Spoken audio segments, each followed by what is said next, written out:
আসসালামু আলাইকুম। আজকে হাজির হয়েছে একটি নতুন টপিক নিয়ে। যেটা টপিকটা হলো বাচ্চাদের আমরা যে বিভিন্ন রকমের কেক বানিয়ে বা অর্ডার করে আমরা নিচ্ছি। আসলে এগুলো স্বাস্থ্যসম্মত কিনা? এটা নিয়ে আসলে বিস্তর মানুষের মধ্যে একটা সন্দেহ রয়েছে। তো আজকে হঠাৎ করে ফেসবুকে স্ক্রল করতে গিয়ে যে দেখি বাচ্চাদের কেক বানানোর একটা ভিডিও, যা রীতিমতো ভয়ঙ্কর ও বিস্ময়কর ব্যাপার হয়ে দাঁড়িয়েছে। ভিডিওর কিছু অংশ আপনাদেরকে দেখাই, তারপরে বাকি কথা বলবো। ভয়ঙ্কর ভয়ঙ্কর ভয়ঙ্কর এগুলো মানুষ খাচ্ছে। এই বার্থডে কেকের জন্য সব বাচ্চারা পাগল। এগুলো বাচ্চাদের ফেভারে বললাম, বাচ্চারা খেতে চায়। না না না, এগুলো করতে পারবেন না। এগুলো কি করতেছেন?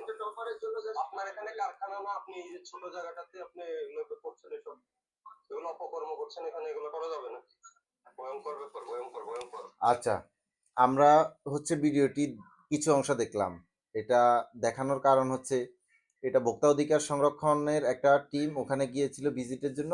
ভিজিটে গিয়ে দেখে যে এই পরিস্থিতি। আসলে বাস্তবতা হচ্ছে গিয়ে আর তার চেয়ে খারাপ। তো সুতরাং বাচ্চাদেরকে কেক খাওয়ানোর ক্ষেত্রে আপনারা অবশ্যই বিশেষ সতর্কতা পালন করবেন। প্রয়োজনে হোমমেড বানিয়ে নিলেন, টিউটোরিয়াল দেখলেন, সাপোর্ট নিলেন, কিন্তু বাচ্চাদেরকে এই বিষ খাওয়াবেন না, তাদেরকে ধ্বংস করবেন না। এটাই ছিল আজকের মূল টপিক। ধন্যবাদ, সাথে থাকবেন।